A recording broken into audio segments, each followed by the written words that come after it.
Assalamualaikum warahmatullahi wabarakatuh. Selamat pagi, selamat siang, selamat sore, selamat malam, dan selamat datang di dapur Mas Brewo.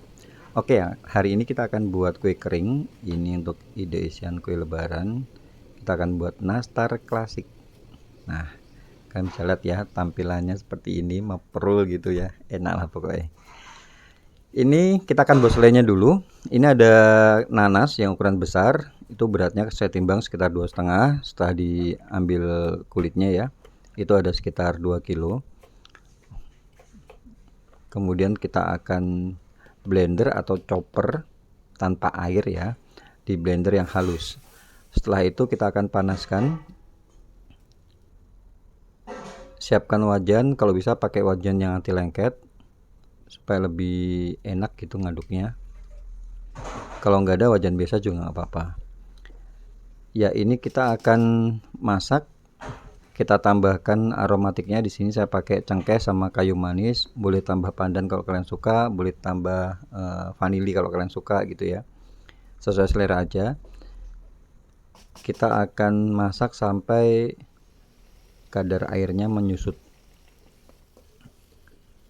Kalau udah menyusut seperti ini, baru nanti kita akan tambahkan gula pasir. Jadi penambahan gula pasir itu kalau kadar airnya itu udah menyusut gitu, supaya tampilan isian selai nanasnya itu dia nggak terlalu hitam warnanya.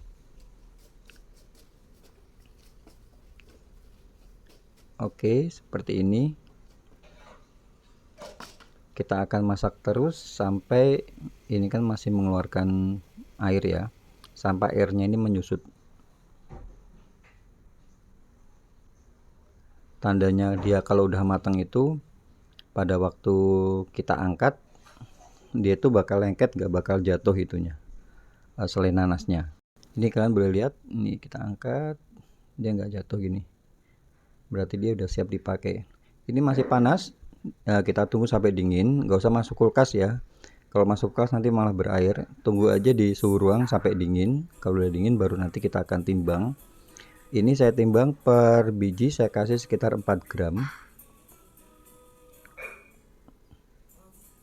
4 gram ya, per isian gitu. Untuk kulitnya nanti saya pakai 7-8 gram, jadi perbandingan 1:2 saya pakai. Jadi ini nggak usah masukin kulkas ya, di suhu ruang aja. Kemudian kita siapkan kulitnya. Di sini ada 250 gram. Saya pakai butter mix atau butter campur margarin, atau kalau misalnya kalian mau pakai butter aja boleh, margarin aja boleh gitu. Yang mana aja sesuai dengan budget kalian aja. Kemudian ini kita mixer sebentar aja, paling sekitar 1 menit di speed yang paling rendah ya. Kalau udah dikocok tadi margarin, butternya sama margarin, kemudian saya tambahkan 2 kuning telur. 2 kuning telur ini kita mixer sampai nyampur aja, asal nyampur aja. Sebentar aja, jangan lama-lama. Kalau kelamaan nanti nastarnya malah bleber gitu ya, nggak bakal bentuk nastar. Kemudian di sini saya tambahkan gula halus dan maizena masing-masing 50 gram. Ini saya saring dulu gitu, dicampur dulu ya. Setelah itu baru di mixer. Kalau misal kalian mau buat sedikit gini, kalian pakai whisker juga nggak apa-apa, whisker pengaduk manual itu. Tapi kalau misalnya buat banyak ya lebih enak pakai mixer ya, tapi speednya rendah aja. Ini saya tambahkan susu bubuk 25 gram atau 1 sachet itu ya, saya pakai yang merek itu Denko. Kemudian terakhir kita tambahkan tepung terigu. Ini saya pakai yang protein rendah. Diaduk-aduk dulu, setelah itu baru dinyalakan supaya nggak berhamburan kemana-mana ini tepung terigunya. Terigu itu juga yang penting asal nyampur ya, jadi jangan terlalu over mix. Kalau over mix nanti itu tadi malah bleber, nggak jadi bentuknya.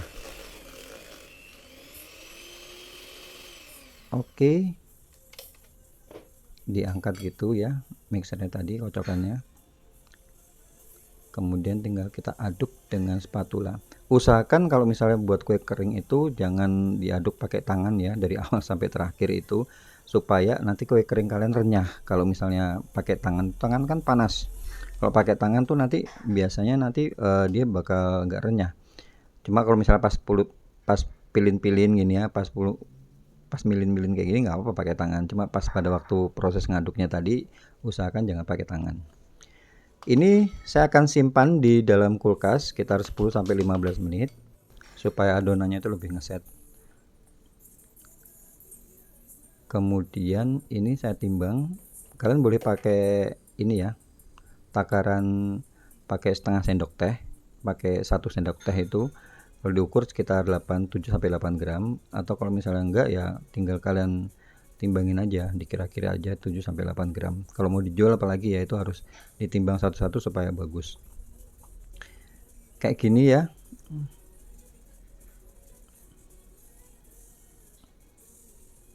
Kasih tusuk gigi gitu supaya untuk isiannya supaya tangannya nggak belepotan. Oke, ini kita udah panaskan oven 15 menit sebelumnya. Dipanaskan di suhu 150 sampai 160 derajat. Ingat ya, disesuaikan dengan oven masing-masing. Ini saya panggang selama 25 sampai 30 menit. Kita oven sampai nastarnya mateng. Jadi nastarnya itu kita matengin dulu, baru setelah itu kita keluarkan, tunggu dingin baru kita oles. Jadi ngolesinnya itu setelah nastarnya mateng supaya nggak retak gitu. Untuk olesannya di sini saya pakai kuning telur. Ini ada 2 kuning telur tambah 1 sendok makan minyak. Kalau kurang tinggal kalian tambahkan lagi gitu ya. Dan saya kasih sedikit pewarna kuning telur, bukan pewarna kuning, kan ada pewarna kuning biasa, pewarna kuning tua gitu. Ini kita pilih yang pewarna kuning telur gitu supaya bagus ya. Kasihnya sedikit aja supaya cakep tampilannya. Nah, ini kita keluarkan. Ini udah 30 menit. Sesuaikan dengan oven masing-masing ya. Dilihat aja kalau bagian bawahnya itu udah warna kecoklatan, lalu kalian angkat gitu. Kalau belum kecoklatan ya kalian tinggal tunggu ya supaya dia benar-benar matang. Kalau misalnya ini saya saring ya untuk itunya kuning telurnya. Kalau misalnya pada waktu kalian buka ada bagian atasnya itu retak-retak dikit itu nggak apa-apa. Nanti kalau misalnya dia udah agak dingin dia bakal mingkup lagi gitu. Bakal balik lagi nggak retak gitu. Kalau misalnya kalian manggangnya benar itu pada waktu kita oles kayak gini dia nggak bakal kemana-mana. Ini apa namanya nastarnya. Dan pastikan kuasnya pilih yang benar-benar tipis yang bagus ya supaya dia nggak kemana-mana juga nastarnya. Yang ringan kuasnya. Ini saya oles 2 kali oles